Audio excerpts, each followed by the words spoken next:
সাল্লাল্লাহু আলাইহি ওয়াসাল্লাম বিতিরের নামাজে প্রথম রাকাতে পড়েছেন সাব্বিহিসমা রাব্বিকাল আলা, দ্বিতীয় রাকাতে পড়েছেন কুল ইয়া আইয়ুহাল কাফিরুন, তৃতীয় রাকাতে পড়েছেন কুল হুয়াল্লাহু আহাদ। এবার বুঝেন, আম্মা জান আয়েশা ভেঙ্গে ভেঙ্গে বলতেছেন নবী করিম সাল্লাল্লাহু আলাইহি ওয়াসাল্লাম প্রথম রাকাতে পড়েছেন এই সূরা, দ্বিতীয় রাকাতে এই সূরা, তৃতীয় রাকাতে এই সূরা। তাহলে বুঝেন, প্রথম রাকাতে এই সূরা, দ্বিতীয় রাকাতে এই সূরা, তৃতীয় রাকাতে এই সূরা। বিতিরের নামাজ একটা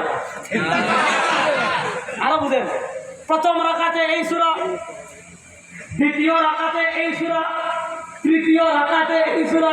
বিতিরের নামাজ এক রাকাত, তিন রাকাত। বলেন বিতিরের নামাজ কয় রাকাত? বলেন বিতিরের নামাজ কয় রাকাত? হাদিস কি হলো শুনে হাদিস বুঝেন নাই।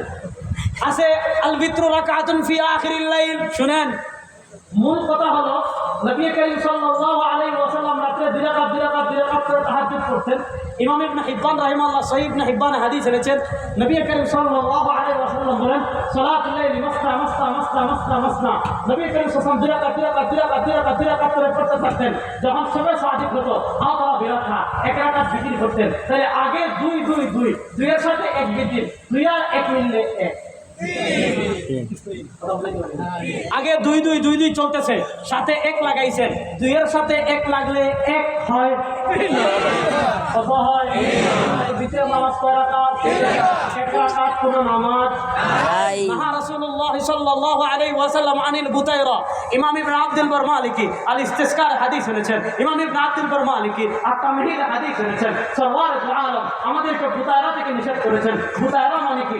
এক রাকাত কোন নামাজ। সব মাসালার সমাধান আপনি মূলনীতি ঠিক করেন। এই যে রমজান আসলে মারামারি লাগে যে তারাবির নামাজ আর রাকাত পড়বেন না 20 রাকাত পড়বেন। কিছুদিন আগে একটা ডিবেট হয়েছে, আমি তো মাশাআল্লাহ প্রায় ডিবেট